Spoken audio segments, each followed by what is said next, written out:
Sorry, I've got people throwing money at me on Facebook. It distracted me. Awesome. You take care of money. I'm going to do some intros, Gulliver. I'm just shutting it off so that it's done. You're good.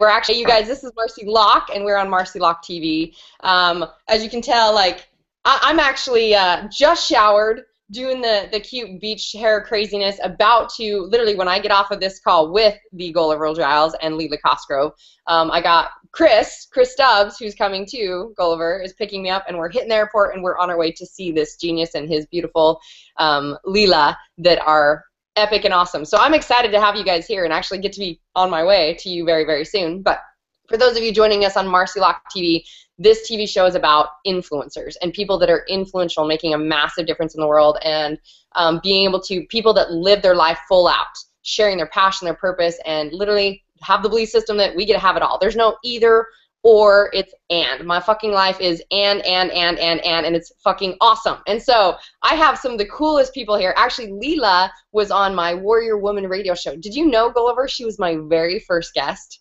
No way. She was the very first Warrior Woman radio guest. Yeah, Leela.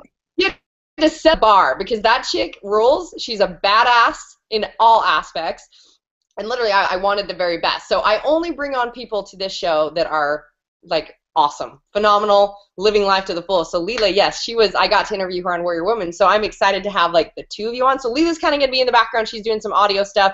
They're getting ready for their event in Vegas, which is the sales dominance training. But let me just give you guys a little taste of what we got going on here. But so you know, you can always go to mindbody90.com to get the free video series.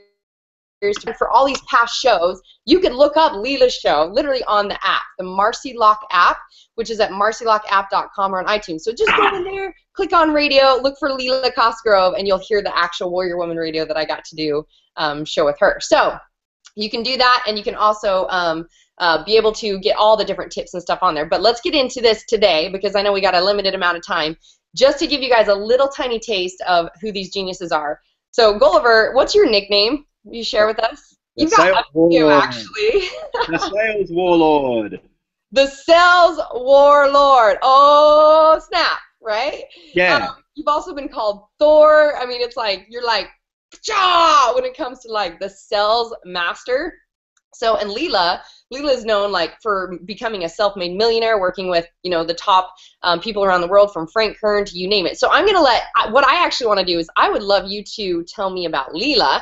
And if Leela's close by and she can do this, tell us about you. Yes, that's right. Because I know you guys are probably like, oh, I'll just share my little bits, but I want to hear, like, the real, authentic, badass truth that most likely will come from your significant other. So tell us, Gulliver, how would you describe Leela? What does Leela really do? Well, we are, I guess, a team. So what happens in the relationship is that she's the one who's basically the leader of the business. She founded tell me she was the boss. Yeah. Yep. For sure. they say behind every great woman is a passive aggressive little fevered ego of a man trying to hold her back, and that's my role in the business. So she's very much the kind of founding, managing director, CEO of the business kind of personality. She's the one who pushes the whole thing forward, and I came into the business later on. My background's in sales and sales management and relationship management and customer service. I've always been a kind of a people person. So I came into Leela's business and started selling for her a long time ago, and we kind of grew together. She's the one who's really kind of entrepreneurial, hair on fire, take over the world woman. Yeah. And I'm a bit more of an entrepreneur. I'm a bit more of an employee. I'm a good sales trainer, and I help a lot of people with sales. But Leela's the one who's kind of really the master of business. She's the strategist and the marketer and the kind of mogul, if you like, the kind of entrepreneurial personality. And I'm kind of her, sales warrior, if you like. So I go in and I help her with sales. I help manage the salespeople, but mainly my job is helping our customers have breakthroughs around fear of sales and fear of selling. Leela's job is deciding what world we're going to dominate next, or what crap we're going to blow up. I go in like a sniper and take out the target. So I love it, and I love how you're like continuing to look up, like, is this okay, Leela? Standing in the corner with an AK-47. I know. She's like, what are you saying? Yep, you get it right, bitch. Like, I love it. Don't make any mistake. That's very accurate in its, Awesome. Well, she and I know how to roll. So good. So Leela actually went from, I know when I got to interview her before, hearing her story of how she went from basically what she called like a drone, working as a drone and kind of an admin jobs, making ends meet, to literally like taking herself to a self-made millionaire, and now like training. She founded Strategic Anarchy, which is the company you're talking about that you came into and started to work with her on, right? And kind of build this together. And so she's known as one of Australia's top marketers, working with several people. Is there anything you want to share about Leela's story or journey that would describe like, more of like what you guys do or why she started doing this? And then I'd love to hear vice versa, the other side of it is to like what your passion purpose is in it as well. Because you and I talked a little bit about why you do what you do around sales, that people have this fear around sales and think of it as like nasty, and you guys really teach concepts of selling from caring and doing the right thing and how to just break through on a massive level, and you have epic results from it. So share with me what that looks like. So I think Leela's journey has been one of like, she was brought up in a very like, I'm going to say it was a poor family. Like dad was a hard-working, working-class guy, worked at a printing factory, made a minimum wage, which in our country, wasn't really enough to bring up, all of her brothers and sisters on. So she learned the value of hard work and money very early. And she was, I remember she tells me this story about when she was a little girl, her daddy and mummy were fighting about money a lot. So she went in the garden and she picked all the flowers, and she went and she made a flower stall out at the front of the house. And she sold the flowers, and she came into the house with a handful of coins and said, "Mum and Dad, here's some money for the mortgage." Oh wow! How old was she when she did that? Oh God, she would have been like 6, 7. You go, Leela girl. Awesome. She's like, how do I create a solution? That's Leela, huh? That pretty much sums her up, man. Yeah, awesome. And I love that means so much to you, because it's really the truth of who she is. And starting from a young age, then she's always been like the solution creator. It sounds like. She's always been insanely crazy, on fire to grow and to do and to break out of all of that stuff that understandably your parents, they only know what they know. There's no manual to be a parent, but the parents, they didn't know how to make a lot of money. That wasn't what they were brought up into. So her whole life, she's pushing forward, always pushing forward, always looking for ways that she could create more and do more and be more. And when I met her, she was working in a temp job. Her husband had just divorced her, and she was at the local community library teaching the little children, the disadvantaged children from foreign countries who'd just moved to Australia, how to read and write. And she was always pushing forward, trying to find different things in different ways. And then she created her writing company while I was in my day job as a sales manager, and she was creating SEO articles and working till 2 o'clock in the morning, screaming at the computer. And I'd come home from work and I'd be like, "What the fuck are you doing? Why don't you just come and work for me in the sales job and make a bit of money and chill out?" And she's like, "No, you don't understand. I want more. I want to build this marketing business." And I didn't get it. I was like, "Fucking women, what the fuck is wrong with this person?" And I was that guy, that husband that sits in the background and like, you can't do this. And I was very negative and stupid and ignorant back then, because I was just, in the same brainwashed matrix kind of, you got to have a job and a picket fence and a car and a mortgage, and that's what makes you a man. And as long as you've got that out, you're good. But I was miserably unhappy. And Leela really, I think I was probably, one of her first real triumphs as a leader and as a coach. Yeah. Because she beat the shit out of me on that and forced me to look at myself differently over years of grinding away at me. She actually got me to realize my self-worth as a sales trainer and as a sales coach, and that I could help people with that. And that's the only reason that the Sales Warlord even exists, is because of her kind of saying, "Hey, you could do better, you could do more. There is a way outside of the solution that you've been using isn't the one that's actually making you happy." So So that's who she is to me as a husband, is someone who's pretty much rescued me from a futile, horrible, disgusting life where I was unhappy and selling shit I didn't care about, that I didn't really believe in, to people that weren't getting results from it. And she helped elevate me from that and bring me into the business and allow me to help other people and teach them how not to have to do that. And that's really my passion, is helping people with that, because Leela helped me with that, and she mentored me through that, and she made me everything I am today, and I'm really grateful for her. She's an incredible woman, and I just want to spread her message and her business as far as we possibly can, because it heals people, it helps people, it helps them grow, and it helps them make more money, and it helps them love themselves and what they do, and respect themselves and what they do, and stand up for themselves and what they do in their marketing, in their sales, and their message. And Leela's very, very, very good at that. So that's sort of how I see her. Yeah, she's worked with some people and created 6- and 7-figure growth in their companies. She's done amazing things, but to me, she'll always be that woman that pretty much saved me. Well, and I love that you brought that up, Gulliver, because I think, so even when I did my goddess retreat this last weekend, so many women that want to be conscious and show up in their full potential and power have a lot of limiting beliefs of, or dealing with a spouse that doesn't want to do more. They just go through the motions of life, or they see their empowerment stuff as like, that's so crazy, like, why are you doing that? And it's really a reflection of the fear that it brings up for them, that Right. they're not operating at the same level, or they're going to lose them or whatnot. And so what made you, for those women who are like, they see the possibility that a man who might be in their life that is unconscious or not seeing the big picture that they want to see, and they're driving their passion, what made you really want to go, like, I want something different? Because again, like, I believe if, even if she wants it, it doesn't change for you until you want it. What was that thing for you that made you say, oh, I see bigger, I see different, I want something different? It'll be interesting to hear your answer to this, because I don't know if your answer is the same as my answer. I would love both answers, Leela. I want to hear what he thinks it is. Okay, go for it. I realized I was going to lose her. Yeah, that's about right. Yeah, I agree. That's pretty much it.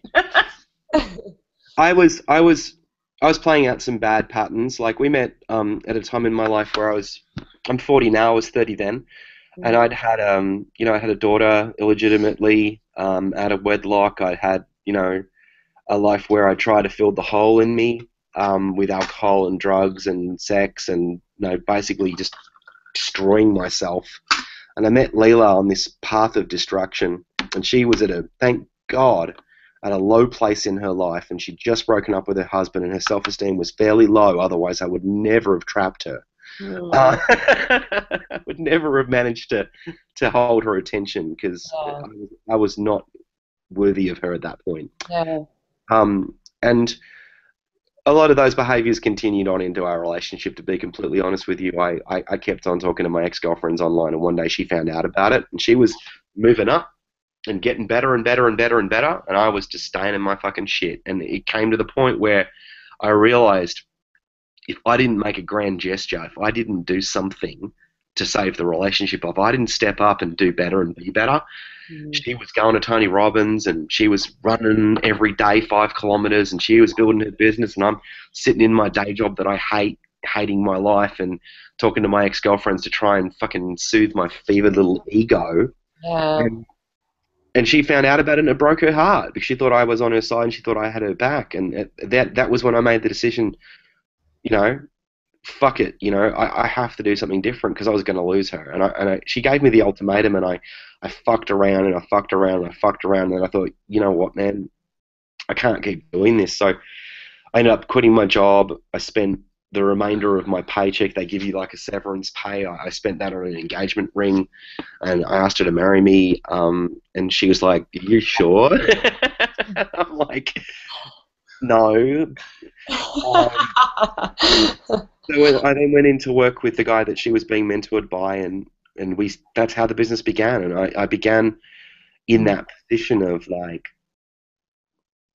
I had to burn my whole world down. Yeah. I'm not saying that's the same for every woman who's listening to this, that your husband has to burn his whole world down. But I have to say, if I can jump in, I'd just say that from my point of view, I had to be prepared for him to walk. I had to be prepared for it. I had to be prepared that he wasn't going to do it, and I had to be okay and not okay, it would have killed me, but I had to be okay if he chose not to come on the ride, because I was not going to be less for anybody, not even for the man I love more than anybody on the face of this planet. Like, it's my self-respect comes first. The things I have to do that I was put on this earth to do come first. And if that meant losing him, I would have fucking hated it, but I would have done it. Yeah.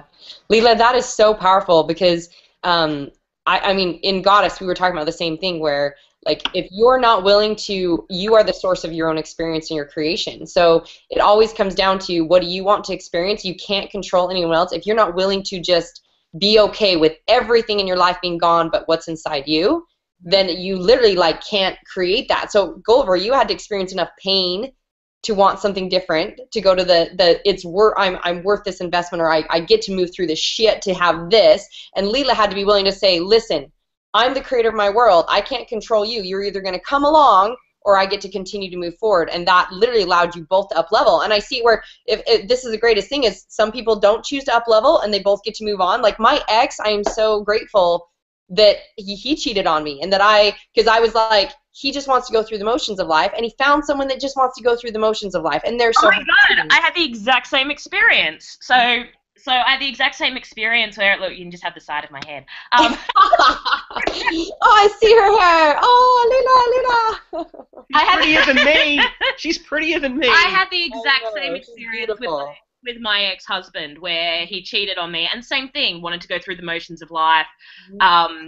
Sort of, I would do stuff in his business, and I kept trying to push him to grow a business because I wanted to grow a business. So I kept trying to push him. Then, funnily enough, I actually found him on Facebook about a month ago, and I did a cleanup call with him, and he is now married to a woman who, you know, she's a primary school teacher, and they're really happy, and they're, you know, going to have kids and do the stuff that he always wanted to do. And it's really cool because without him, I wouldn't have met Gulliver. And you know, it in a lot of ways, and I said to him when I did this cleanup call, I said, you know, I used to be really angry at you for cheating on me, instead of like just telling me you didn't want to be in the relationship anymore. But now when I look at it, I think, yeah, no, you know what, hold on a second. Was that really you being a coward? Because I knew the relationship wasn't right, and I didn't have the guts to do anything about it. So you might not have like done the right thing, but you did something, and I did nothing. So who was really the coward in that situation? So what's so awesome is when you recognize that every single thing is the perfect experience for you, and you see it out of gratitude and appreciation versus like, oh fuck, I screwed up there, I didn't make the right decision. Like I would have been in the same situation, Leela, where I wouldn't have ever done anything to change a marriage that I didn't realize wasn't that happy or thriving. It was just going through the motions of life.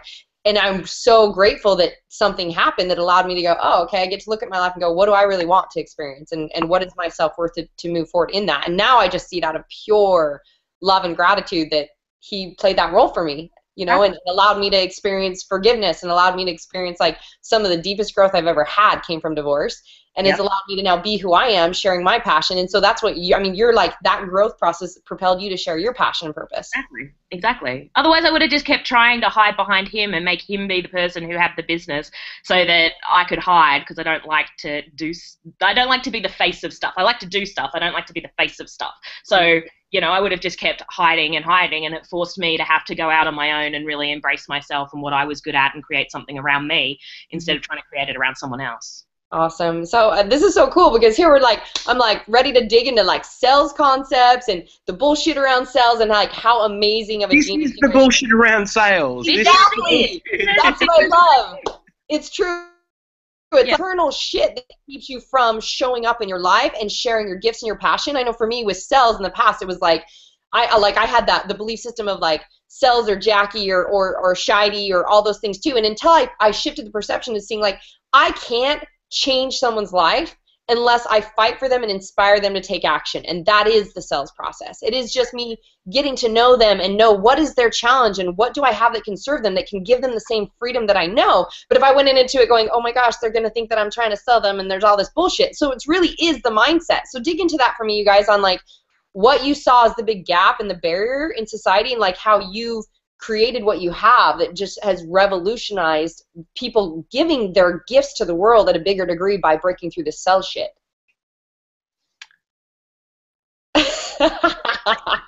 Now you're like, who's gonna talk? Who's gonna talk? Eeny, meeny, miny, mo. We're gonna talk. So I'm gonna drink coffee while you talk. Give me some sugar, bitch. So what I was gonna say was we started off. Both of us have worked in sales roles. Leela used to work in the student union selling charitable tickets to events and stuff and getting told to get fucked all day. I used to work in sales roles selling, gosh, we had to, cold call people out of the yellow pages to try and sell them magazine advertising space. And, you make 97 phone calls and you get told to get fucked 50 times and, maybe you'll sell 1 or 2 or 3 of them sort of thing. So that's where I come from. And perhaps unsurprisingly, I developed the impression that sales was a difficult and horrible job that you did for money, and it was never enough money to make you feel good about the horrible things that you had to do, and you always felt like you were under the pump. And commission-only sales particularly, it's like being in business. You wake up unemployed every Monday with no money in the bank and have to begin again. So it became a very fear-based, negative, scary place to live, where we live in a place of fear and we are really not loving what we do. And I think that resonates for a lot of people, Marci. I mean, when you're a student, when you're in high school, when you're younger, did you ever have a sales role where you felt like you may be doing something that you didn't really care about, but you had to do it sort of thing? Mm-hmm. Telemarketing and all sorts of shit. It was no fun. Mm-hmm. It doesn't, and you're calling for some horrible corporation that has no soul and selling shit that doesn't fucking actually make anybody happy, and you're not really very happy doing it. So I think a lot of people have that basic equation around sales, or maybe if they haven't worked in a sales role, they've had to interact with somebody who does and who's in that place and who's tried to push them and bully them and cajole them into doing something they really don't want to do. Mm-hmm. And it's something there's a real stigma in society around it, and worse still, in business there's a disease, and I call it sales loathing, and it's actually self-loathing. It's actually self-loathing, because if you're not working for some mega corporation Zaibatsu that tips oil in the ocean and rapes baby seals or whatever, if you're working in a Marci Lock mentoring business, for instance, where you are serving women and breaking them out of the poverty of their situation and helping them become the goddesses they're supposed to be, you're not selling something evil. But gee whiz, it's still pretty confrontative when you first get on the phone and ask someone for that money, isn't it? Mm-hmm. For sure. It's an investment in themselves. If they don't value themselves or see it in the right aspect, then it does. Who are you to ask them to do that? I mean, you're just Marci. Like, doesn't that bring up a whole bunch of shit for you? You're just Marci. Oh, here we go. All sorts of limiting beliefs come up. and they all, but they do, don't they? You're like, but what if they don't like me, and what if they reject me, and what if they, and all this shit in your head comes up. And my main job recruiting as a sales manager, and my main job now with my sales staff and with my coaching staff, is helping you understand the voice of the sales demon. The limiting voice is just a bunch of bullshit. Mm-hmm. And breaking through that stuff. And people have years of self-justification and years of believing, like, usually by the time I get to them, 30 or 40 years of believing sales is evil, and they're in business, and somehow they ended up in business where your primary fucking role is to create sales and cash flow, and these motherfuckers are tripping over, some of them $3 or $4 million a year, and still terrified of getting on the phone. Yeah. And so there's a massive disconnect, because how can you consciously think that you can create a successful business where you're thriving and you're sharing your gifts and your passion if you think that sales are evil? That's what you're really getting at, is there's got to be the connection between the two. Yeah. So then people jump to, their next thing to do is then to jump to, well, I'm just going to hire a sales team, and I'm just going to hire some people to do it for me. And Look, I mean, I guess the worst, most insidious part about this is that people get away with it up to a certain point. You can trip over $1 million business. Not everybody will, but there are people out there who have $1 million businesses who hate sales because they've managed to kind of have a few things go right for them, right place, right time, and kind of fallen into it. And then they think, well, I'll put on a sales team. So they put on a sales team. The problem is those people are never in control of their own business, ever. So they're always reliant on somebody else. It's like not being able to read your profit and loss statement, and you hear those stories about accountants ripping businesses off for millions of dollars because the CEO couldn't read his own P&L and didn't know what that should look like. And so, you know, it's just embezzling a little bit here and there, you know, a few false contracts and things. Like, it's the same sort of thing with salespeople. If you don't love sales in your own business and you hire some people to do it for you, well, firstly, the people that you hire, I guarantee you, are going to be shit, because the people who would work for somebody who hates sales, who doesn't have a system and stuff, they're not going to be great salespeople, because those salespeople go and work for places where they're valued. So you're going to end up with somebody crappy. Yeah. They're going to hold you to ransom in your own business because they're going to tell you they're the ones making sales, although they're probably not, really. It's probably more accidental money which happens. So it's all about actually having control over your business. The reason we've built such a large business so quickly, and like, it is fast for all it seems like. It's really funny, like when you listen to us, like, oh, 5 years to get to, we're on track for $2.5–3 million this year. And it seems like a long time when you hear, you know, the stories of Instagram or whatever selling for $1 billion in the tech space.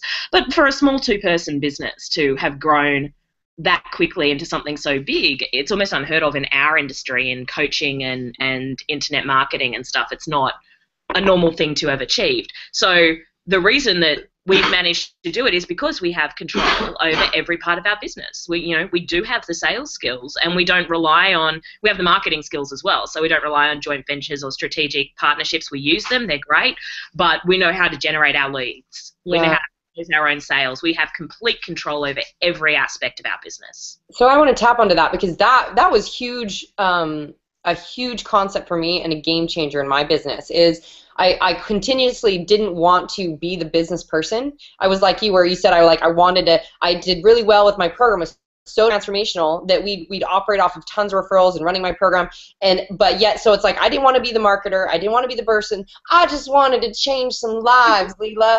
I just wanted to be like the transformer of lives and like be in that feel good space.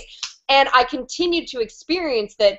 I try to give control to, like, you know, like people that, oh, I want to put your program in 900 gyms around the country, or oh, we want to go like the Tony Robbins team, or like we want to take this world right here, and like awesome. And then shit would show up, and it would always, like, I was literally got jacked several times. It was my awesome growth process. But realizing, and Garrett White was the one who said to me one day, because I found myself at the bottom again, where I would just go, like, I'd sell some programs and create something, take care of my team, and just to like survive. Yep. I was so fucking sick of survival. I was like, I believe in thriving. I know, like, I have this gift to give to more people. What's the gap? And Garrett was one who said to me, if you are not your own master marketer, if you are not in control of your business and your sales, if you are not knowledgeable about this, you will always be the victim of circumstance in your business, always waiting for someone else to make it happen for you. And I'm like, oh my gosh, so true. So it was, for me, because I haven't loved technology, like, look at me, I'm fucking running a TV show, you guys. I'm so proud of myself, right? Right? Like, it's always been like, okay, I want to be like, hey, I lift weights for a living, and I'm the one who changes all the inner shit. But for me to go, okay, became my new belief system that I'm a master marketer, I'm a master marketer, I'm a master marketer, and just learning a step at a time to understand these tools, that now it's like, I feel the same way. I know Garrett had told me that he's like, there will be a time when all of a sudden you thrive off of this, because it's so cool for you to be in control and know what you get to do, that you could lose everything. And if you have a laptop and an internet connection, you know how to go out and create a program and do what you do and share your stuff and get the leads and create the sales and share your gifts and your passion and thrive. And I'm like, truth. That's all I know. One of my favorite quotes is from Gary Vaynerchuk, where he says, a real entrepreneur is as scared of going back to zero as he is of going on holidays. Yeah, interesting. Yeah. You could rebuild it all tomorrow. You take everything away from me tomorrow. Look, I don't want to lose everything. That would not be fun. Yeah. But Gulliver and I know, like, if we lost everything tomorrow, we know exactly how we would rebuild, and it would not take us 5 years to get to $2 million. We'd do it in 18 months. To be really honest, like what I've learned from going from sub $100,000 5-6 years ago to over $1 million in revenue, is the problems don't change. They've just got bigger fucking zeros on the ends of them. I love that. Like the paychecks get bigger, but so do the bills, and you're always losing everything, and you're always regaining everything, and you're always fighting. You're never. What is it? Plato. You never arrive, right? It's always a constant growth process. Oh, and it gets worse. Like it's really funny. Like when I talk to people for the first time in my coaching programs, and they're like, oh, I want to go to $1 million because $1 million would be enough, and I'm like, oh man. Let me not true. The problems at $1 million, the tax bills at $1 million. You know what I mean? It's like I remember the first time we got a 6-figure tax bill, and 2 of my mentors said to me at the time, both Frank Kern and Ali Brown both said to me, "Congratulations, you've arrived. Like you're no one until you've had a 6-figure tax bill." And I'm like, that was good because it let me calm down. What does Plato say that only the dead have seen the end of war? I think it's kind of like that. Like if you're not growing, if you're not expanding, if you're not fighting and struggling, and you're not in business, it's constant. So the game we're in is the growth and rapid expansion game. The game we're in is the getting paid as much money to do as little as possible for the most amount of value for the people we care the most about, for the least possible amount of them. And really building that business around a strong foundation of sales mastery is massive. Look, I mean, I totally get not wanting to have to do all the stuff. Being a CEO is for chumps. It really is.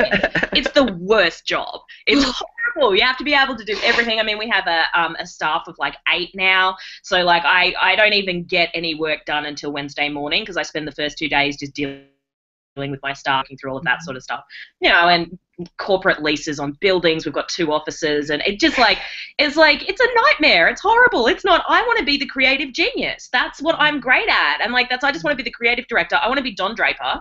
I just want to be drinking scotch and like falling asleep in the afternoon. But unfortunately, I have to run the business because someone needs to do that. And like I get that whole wanting somebody else to do it, but it's that moment. The point. Up until the point, you can have a successful business, but the point when everything is going to be okay is that moment where you take full responsibility and go, you know what, I'm not looking for someone else to run this business. Right. And you just said it, you're just the creator. You can always say, okay, so for me, I have several assistants. I have a whole team of trainers and coaches that work for me. And it is like, okay, who's doing what? Like, it's like, but I know, like you mentioned, I'm in control of, I know what to do with marketing. I know what to do with sales. I know what to do with my business, that I'm always in control. And I'm going, do you know what to do? Can you make some sales? Can you make this happen? And have you made some sales yet? So that I feel, but what I want to tap on is, I think what you guys are saying, it's almost how I see shedding weight and how I see like living a life where you're in a rockin' body, rockin' relationships, rockin' everything. The how-tos are the easy part. It's the inner shit, breaking through it, that allows you to live in the how-tos. So you guys are like, it sounds like you teach the how-tos so that people can get the concepts down of, because the parameter of time is really a construct of your mind. That's where you're saying like, you took it, in this time period to a massive $1 million business. Several $1 million, and if you did it again, you could do it even faster. I saw myself where I went through that struggle, always trying to hand it off for years, until I allowed myself to say, I get to create the control of this and how I perceive this and how I do this. Went to 6 figures a month within six months. Yeah. And like now that's where like I'm wanting to work with you guys and build and become even a multi-million-dollar enterprise and grow to a greater degree. But it was the how-tos that liberate you when you break through the inner shit, and you guys really combine the both. You can't just jump into the how-tos and have the inner shit that stops you, and you can't have like if you're missing the how-tos, then you just don't know how to do it either. So you guys, your genius, it sounds like, together really brings this together in your products and your services and all that you have. I think what we've gotten really good at is what Leela calls compassionate destruction. Mm-hmm. So I love that. Leela, to get me to stop being a fucking douchebag, burn me down. I'm trying. I'll get there one day.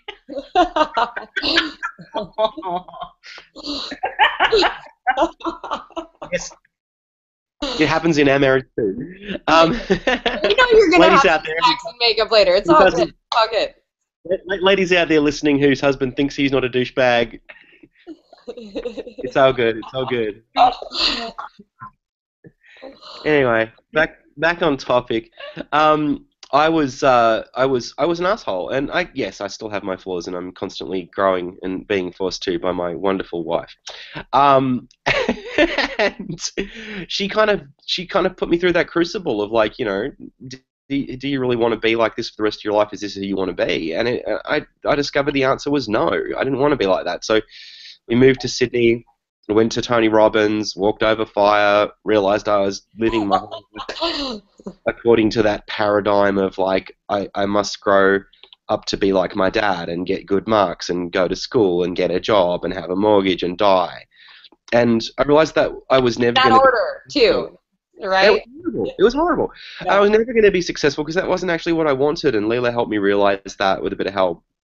So we went to work for these mentors, and we made a whole shit ton of money, like 6 months, $1 million kind of thing. And then there was a bit of a falling out there, and we ended up going back to Melbourne 3 months overdue on the frickin' mortgage, $20,000 tax bill, credit cards maxed out. The debt collectors were calling every day, and that was 6 years ago. And we had to bootstrap this business. Mm-hmm. And the fucking fire and the sword and the doom. Every morning I get up in tears with fucking fear and have to get on that phone and call the 50 phone numbers again that we had. That was our database. Mm-hmm. And I was so freaking frightened, like the unmarked numbers calling 4 times a day, the guys coming to take photos of the house to bankrupt me. You know what I mean? Like that was how bad it was.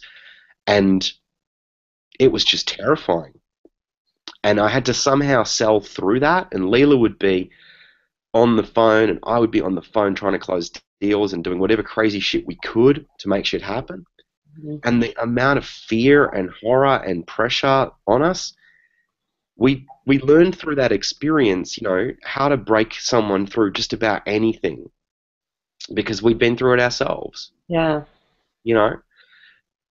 That sub $100,000 business running out of our lounge room of a 2-bedroom apartment, if you look back, we've got photos of that flat with the broken windows, and we had to take the carpets up because we had a new puppy that we bought to try and cheer ourselves up, and she peed all over the carpets and they rotted.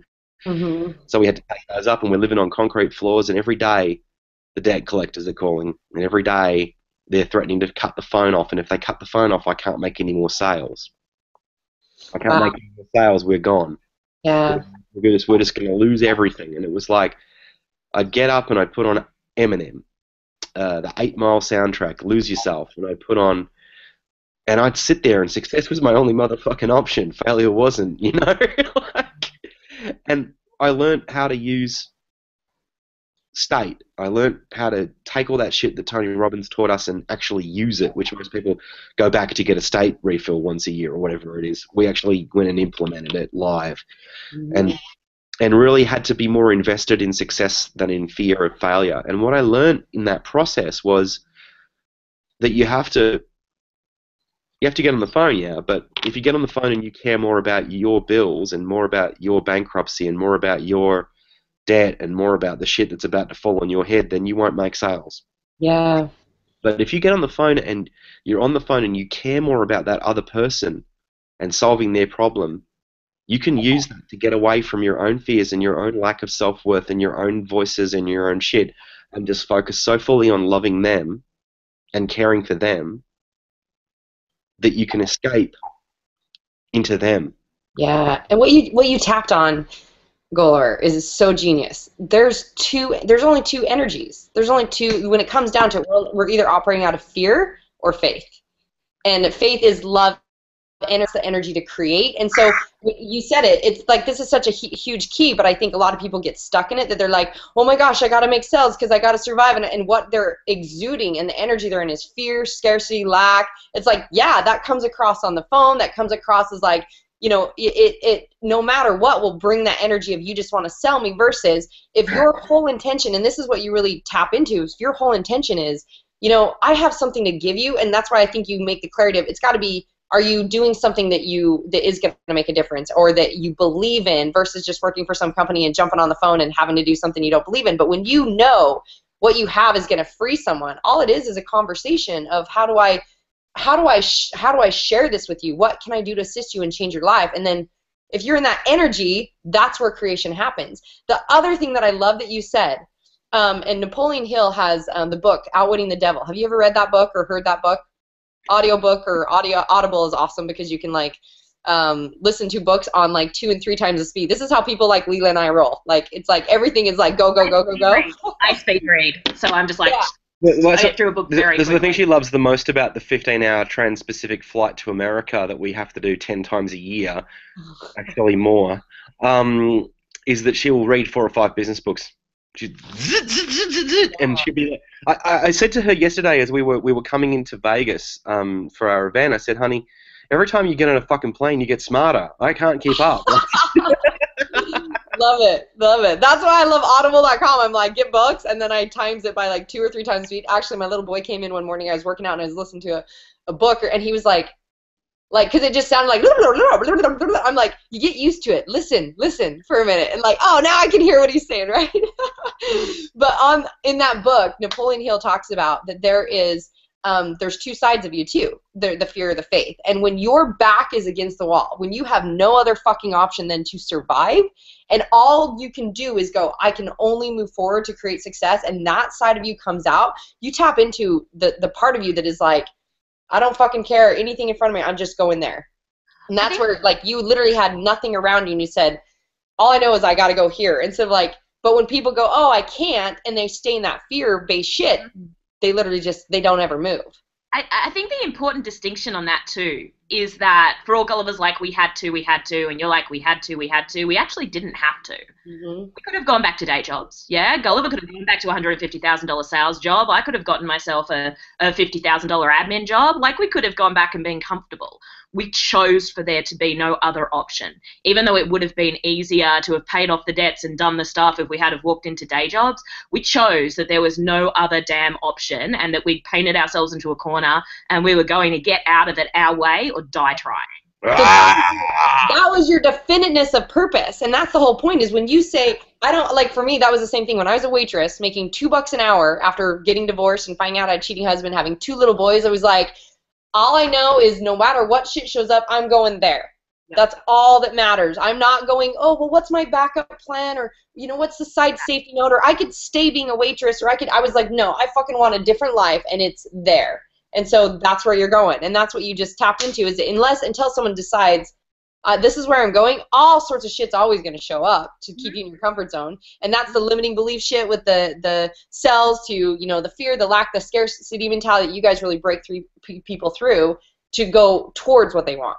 Yeah. Correct. And this is something that, like, we've been through the freaking ringer.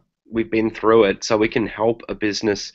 I don't care how shit your business is or how big it is. Mm-hmm. Yeah, like if your business is doing less than $100,000 a year, I know exactly what that feels like, and I can bust you out of that shit. If your business is doing $40 million a year, I know damn well there are people in your organization on the phone right now who feel like I used to feel when I was in the call center working at my old job, and I know that they're neglecting the basics and they're not doing the shit, and that's why when I go into a $40 million company, I can double and treble their sales overnight, because I know their salespeople aren't doing their fucking job, because when I was working in that company, I wasn't doing mine the best of my ability because I didn't believe in what I was doing. So that crucible's a gift, and understanding that you get up every day and fight because you choose to, and that you draw that little line in the sand and you say, fuck it, this is my patch, and I will bleed out on this patch. I will die surrounded by bodies, or I will have victory, and either way I will win glory. Making that decision, that berserker decision of right, victory or death, either way I die a warrior or I win victory. That's where you've got to be in your business. And it's not about a negative, warlike killing thing. It's more like about pride in what you do and respect for yourself and love for your mission and your people above all else, your tribe. That's what you're doing it for, That's why you go into battle every day, not just for your own ego and vanity, but because you genuinely live to serve the goddesses and create the goddesses that you want to be on earth to create. I know exactly how you feel. I know exactly how you feel because I'm here to create sales warriors. I'm here to create people who sell from a place of massive love and massive self-respect. Yeah. So That's cool. that happened because of Leela. Because I was on the phone having my little epiphany about love. Mhm. I was like, yeah, I got to love these people, but then some of them didn't love me back. Yeah. Some of them didn't. They just take hours and hours of my time and wouldn't buy something from me. Yeah, and I was doing good to get on the phone and not be fearful and to get on the phone, but I wasn't doing good enough because I didn't have any self-respect sometimes because I was so scared. Yeah, so I just try and be that chasey kind of, hey, let's do something one day, not let's create enough value and get a decision, or be prepared to walk away Yeah. from someone who's not respecting themselves and from someone who's not respecting you. And what Leela really taught me as a sales mentor, although I didn't really consider her one at the time, was how to respect myself and how to say no. Mhm. Love is great, but love with no self-respect ain't no love. Yeah. Yeah, So with any sort of a settle or a sacrifice, it's not a value exchange. There's not an investment on either side. Yeah. so this time we kind of came up with the concept of the sword of sales, which was about the sword is like a double-edged sword. On one side you've got the sword blade of love, and on the other side you've got the blade of fear. So Mhm. most people, like you said, they spend all day in a dark room avoiding making phone calls in their business, doing some really important stuff, designing some logos and, having some important coffee meetings with their girlfriends and whatever it might be, but they're not making those phone calls. And they're really just mutilating their business and themselves and their mindset with that sort of fear. Oh, if I get on the phone and call that person, they might not like me. Fear is Mhm. really just a manifestation of ego, right? So Yeah. you got your low self-esteem ego, which is, what if they don't like me, and what if they think I'm too salesy and too pushy? And then you've got your overinflated ego. I'm gonna fly my helicopter into a mountain of cocaine and fuck some strippers, and I'm gonna be a millionaire. But And that's just another manifestation of of fear. low ego, though. Yeah. It actually is. That's not actually like overinflated ego. It's just it's compensation for low ego, for feeling like you're not worth anything. So Yeah. if you want to have balanced ego, because ego is a good thing, we all got to Ego's a have good it. thing. The definition of ego is knowledge of self. Yeah, it's your identity, it's knowledge of self. Ego in and of itself is not a bad thing. It's actually a really good thing. Where ego becomes a problem is when it goes too far one way or the other, not enough or too much. And So then not aligned. yeah, typically too much is actually a manifestation of not enough. It's It's a cycle. compensation. It's a But cycle. ego is actually a really good thing when it's balanced. Balance ego is really important because it's knowledge of self and knowing yourself and identity. Self-respect. Mhm. So the other blade is the blade of love. I love these people so much, I'm going to call them and give of myself. I'm going to open up a vein and give them the blood out of my arm because I love them that much. But unless we replace the blade of fear, whether it's that I'm scared so I'm going to make all the money and screw everybody over, or whether it's I'm scared to even get off my ass and do something to try and fucking make money for myself because I hate myself so much or whatever, unless we replace that blade and hone that blade into the blade of balanced, self-respecting ego of, hey, I love you, Marci, but I'm not going to do this for free. Mhm. I demand respect and an exchange of value. If we don't change that sword to the blade of love and self-respect, then we're always going to mutilate ourselves and we're always going to hold ourselves back in sales. And that's what we learned living in that shitty little flat. And so, or the other thing that on that you just said is, I see it now as I actually hurt them. If in the past it was out of my own insecurity, like, oh, what can I do to save you, or trade, or discounts, or shit like that, when really knowing that if they are not invested in themselves and stepping through that comfort zone and declaring something different and saying, I'm worth paying the money, and for me, I'm worthy of being paid. If there isn't that's going to happen, I literally hurt them and I give them the opportunity to fail. Exactly. You can't teach them. He wants to say something, but he's getting coffee. I'm like, where'd he go? How can you teach them to be respecting of themselves and to make more money and to be abundant if you're not prepared to be? Exactly. And you are your client. I love that too. It's like, if you're not willing to invest in your path and your growth and your process, and for me it was expanded to, like, now I have like 6 coaches that I'll pay $30,000 to $100,000 for. Yeah. And people pay me 30 to 150 grand to work with me. So it's like, but until I realized I was worth that investment, how could I ever expect someone to invest in the process that I'm going to take them through as well? And this is where I'm at with it. It's like I was in front of a room of 100 people the other day. We were running our sales dominance in Melbourne, where we made about $667,000 in 5 hours. We got everybody on the phone, which we're going to be doing with you guys tomorrow. So that'll be fun. And I got up and I said to them, I said, guys, I have zero moral issue with draining your bank account to the last drop. And there was this huge intake of breath. Did you really just say that? Mm-hmm. And they know me, and I deliberately confront and go in there and poke them. Mm-hmm. And they're waiting for the justification. I'm like, look, I know that money is energy. Money is everywhere. And if I empty your bank account, what do you have to do? You get to fucking go create more. Mm-hmm. I know that feeling. Mm-hmm. We were talking about this a little bit before. The words back yourself into a corner. You backed yourself into a corner now. No, you backed yourself. Mm-hmm. Bank account, you have to make some fucking sales. Yeah, true. You have to get off your ass and do something different. And I think it's about, I have never, in all of the hundreds of thousands of dollars we've spent on personal development, I have never, ever, ever seen a situation where Leela has been able to, very rarely been able to pay for the expensive and incredibly valuable things that we've bought out of the fucking hip pocket. It's always been. Yeah, but don't you think this? I think if it's not more than you can fathom, if it's not more than you can wrap your head around, and you don't have it, it's not enough. Great. It is not a fucking enough because you will not. If it's comfortable, you're still comfortable. Yeah, you got it. You're still comfortable, and the whole point of coaching and education is that it should push you out of your comfort zone. It should be. You want to be careful, I think, with what level you go to. Like, you know, there is the bounce back thing where if you push yourself too far out of your comfort zone too quickly, people do tend to bounce back. But it should be outside. As long as it's in your comfort zone, you're not growing either. So you need to find something in the middle. It should be like when you get that money, you should be like, ooh, I don't quite know how I'm going to pay that or if I can afford it. Yep. But God, I hope I can. See, and I get people, I've seen people literally like, you know, sell their cars, and I've seen people go from where they don't have anything, like, because for me, and when you've gone through this, you know it's possible. So you don't, it's like I don't have an attachment to anyone's bullshit story. It's just the experience that they're in, because I was the single mother making $2 an hour as a waitress with less than $10 to my name. It was like asking for my liver if you asked me for $5 or $10, and I got to create 10 grand for my first coach. And it was like, well, I don't fucking have that. So what else is possible? How would this be? How can I create this? Like, what can I do? What else can I try? And right, 98% of people stop after just 2 to 3 tries. That's what's crazy, and why 19 out of 20 people fell, and only 1% are actually the creators that get what they want.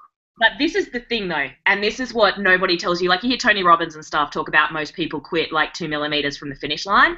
The problem is nobody tells you what 2 millimeters from the finish line looks like. 2 millimeters from the finish line, you can't see the finish line because it's pitch black, yeah? And there's a whole line of debt collectors in front of you who look like the biggest quarterbacks you've ever seen in your life, standing there like, come on, get through us, bitch. Like, it's the scariest thing in the world. 2 millimeters from the finish line, it's the scariest place, and it is so much easier at that point to turn around and walk away than it is push through that line and go over it. Like, and that's why most people run away at that point. And it's the funny thing is because they don't understand that it's supposed to look that scary. It is that scary for everybody. It's the ability to push through that that determines success versus failure. If you're going to I have a thought for you though, and Leela, is what if, like, sometimes, like, so we see the big line of your, like, all these, you know, what did you call them, like linebackers, right? And it looks like fear, and it looks like total shit, and it looks totally scary. But see, these are perceptions. What if, like, we actually learn to ask ourselves questions that it could be as simple as we think that it has to look a certain way, like, oh my gosh, for me to get to the finish line, I gotta, like, put on my gear and my armor, and I've got to be strong enough to, like, bust through these linebackers, and I'm gonna hit, and I'm gonna hit, and I'm gonna hit, and they're gonna keep pushing me back.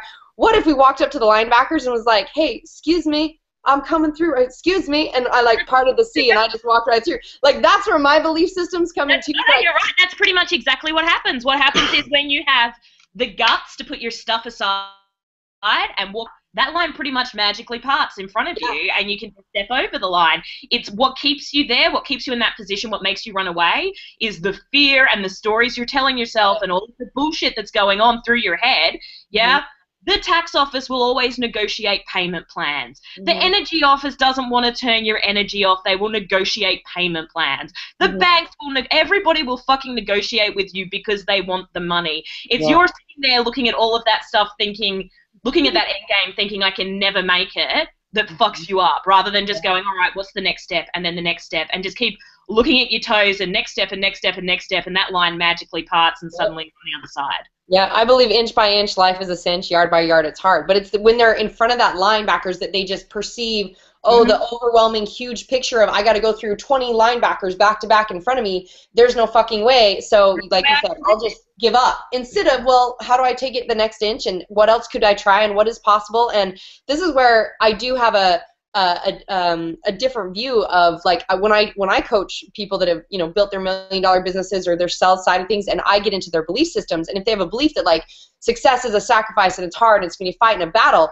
I believe, like Gulliver says, like, I choose, I'm going there no matter what, and I'm going to show up every day and I'm going to offer my gifts, and there is no other option, and it's going to take action. But if I believe, oh, this is going to be shitty and this is going to be fucking hard and I'm going to have a ton of resistance, that's what I'll experience. But if I'm like, I'm so excited that, like, the perfect people and opportunities show up for me because I'm sharing my value and my gifts, and there's people out there that are looking for what I have, and my belief about it is that I just, like, this is I'm not, I want to say, like, easy and effortless in a way that, like, I get to just share and move, right, and move forward into the time. The thing is, hard situations are going to come up, but how you perceive those situations is completely up to you. What do they say, that thing about pain is mandatory, suffering is optional? It's like stuff is going to happen. It's going to happen. It's going to be hard, and there's going to be times, even at $2 million, $3 million, where you want to throw in the towel, and then you have to be able to stop and reframe yourself and look for the gift in it, and be able to find the place in which you're doing a number on yourself and look for the way to grow through it,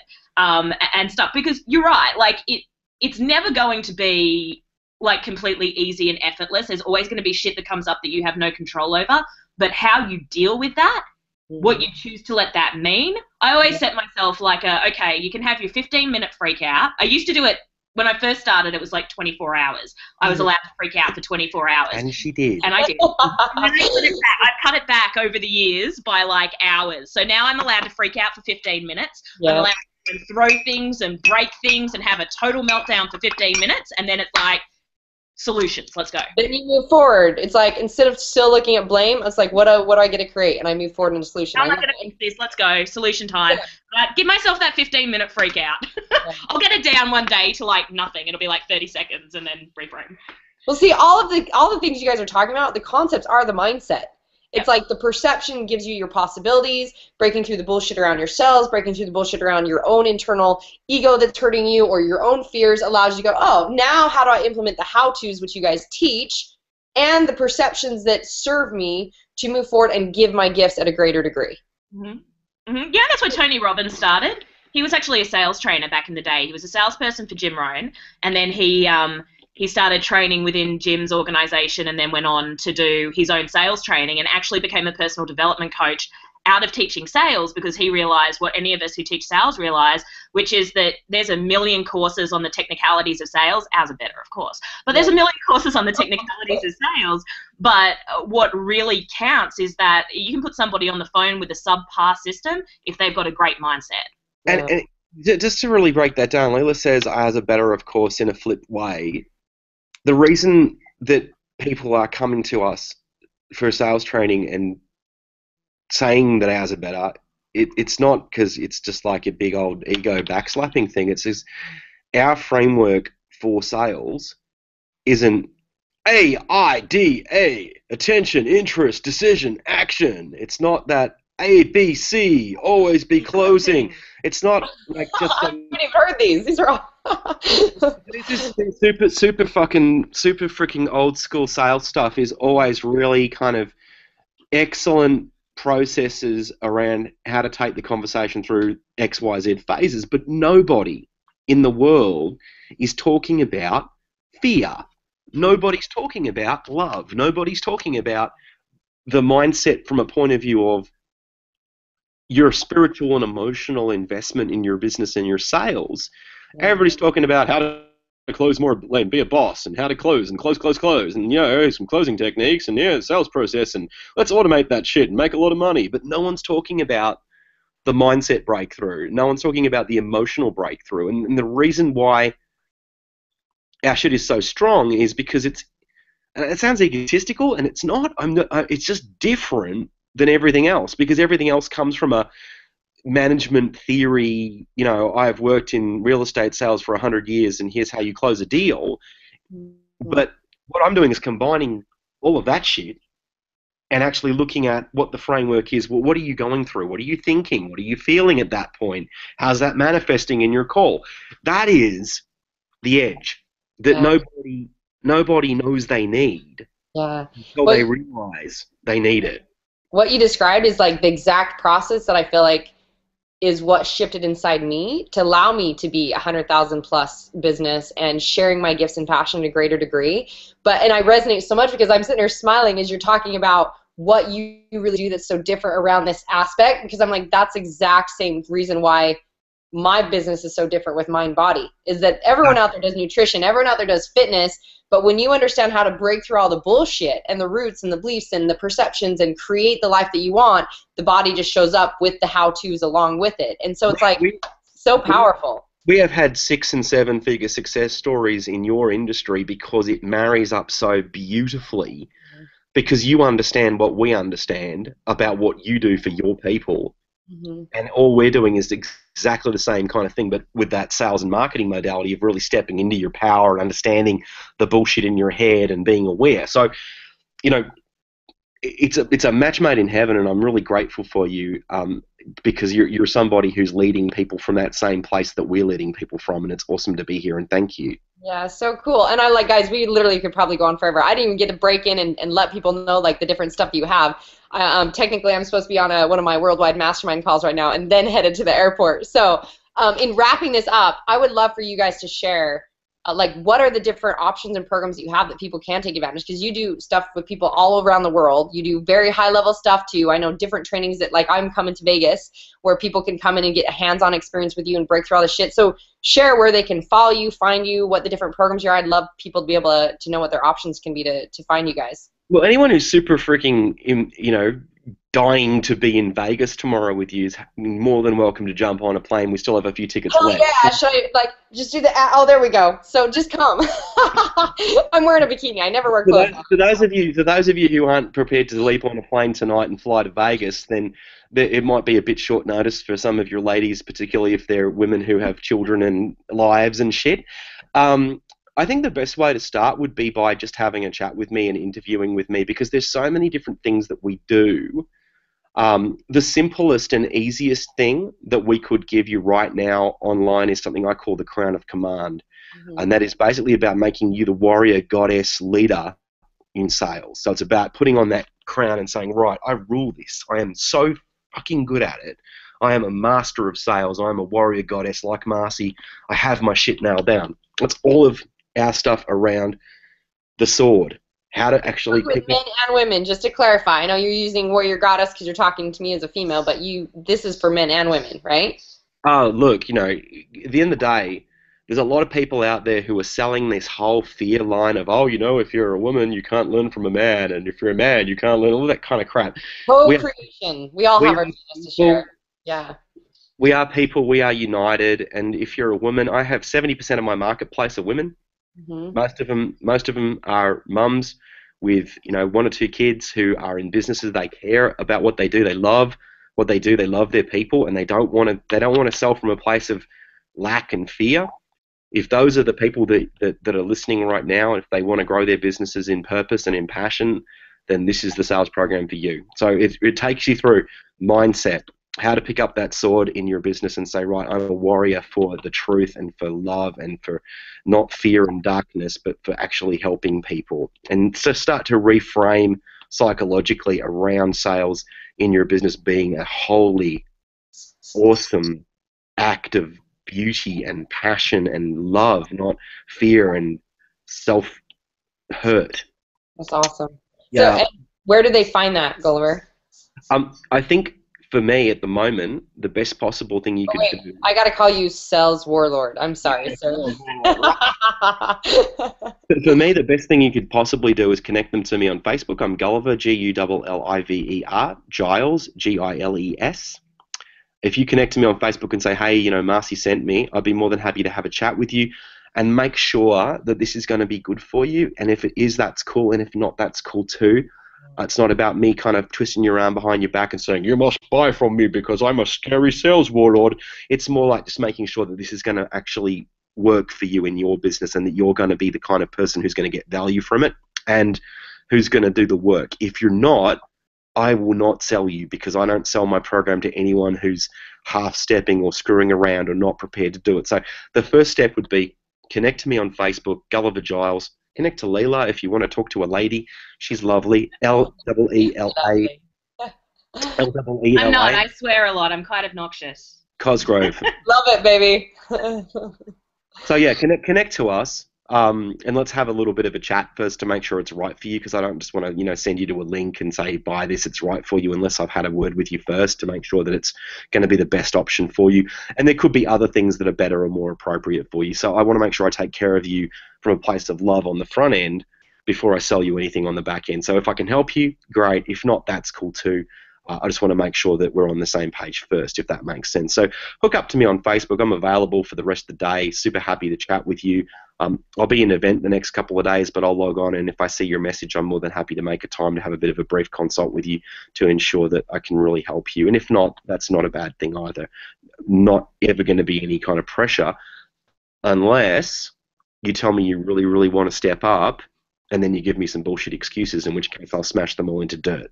Yes, good. See, and you just exuded the exact process of sales, which is like, I'm not attached. I'm not, you know, I don't judge or attach of like people's perceptions about me. I'm just here to like, this is my serve. This is what I have to serve. And if you're ready for it, awesome, let's play. If you're not, I'm not attached because there's plenty of other people that are. But yet you take them through a process of looking at, if you're going to give me bullshit, then let's talk bullshit and let's get into the game. Like my process is incredibly loving and consultative. And I will take the time with you to find out if I can help you. And if I can, and we both agree that I can help you, I'm damn well going to freaking help you. And no demon on the path that you try to throw up to stop yourself will be good enough to stop me.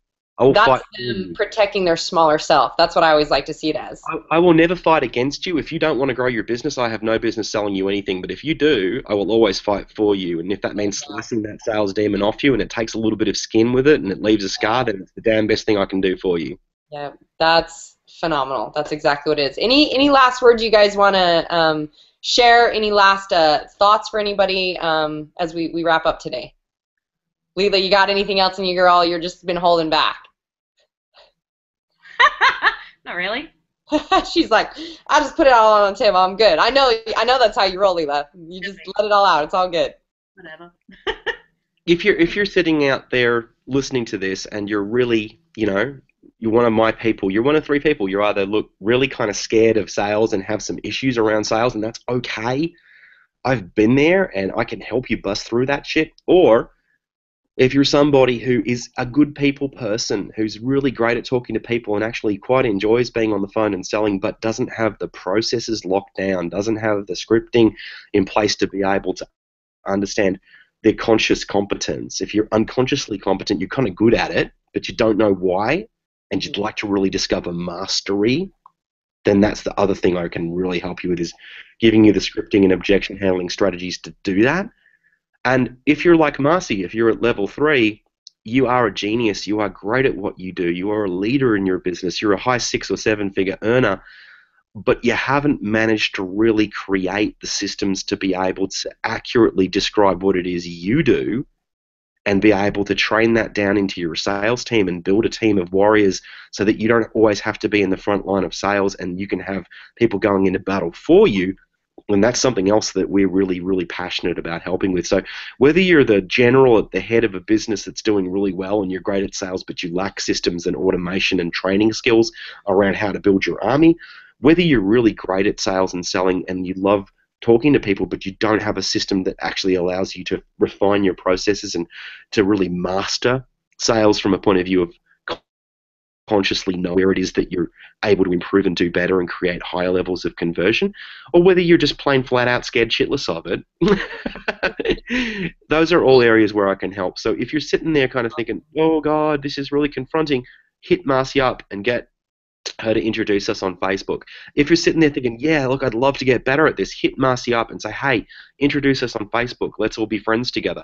If you're sitting there thinking, man, I want to build an army and take over the world of sales and dominate the universe, hit Marci up and say, hey, can you make friends with me and Gulliver?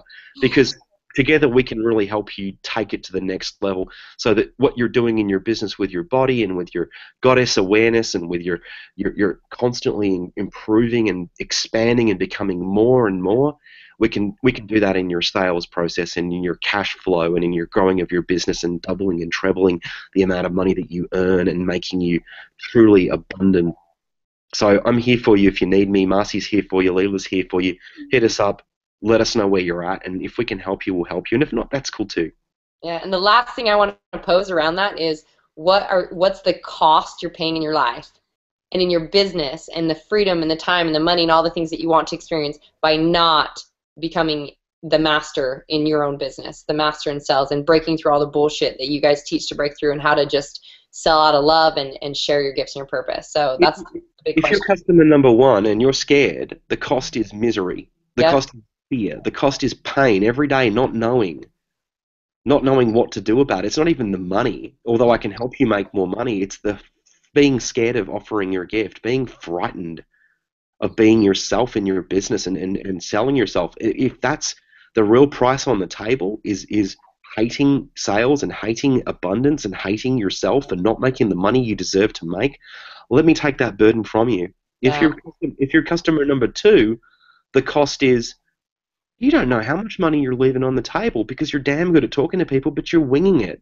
And you're not consciously competent, and I can make you absolutely take the shackles away and let you go from being a low six-figure business to being a high six- or seven-figure business.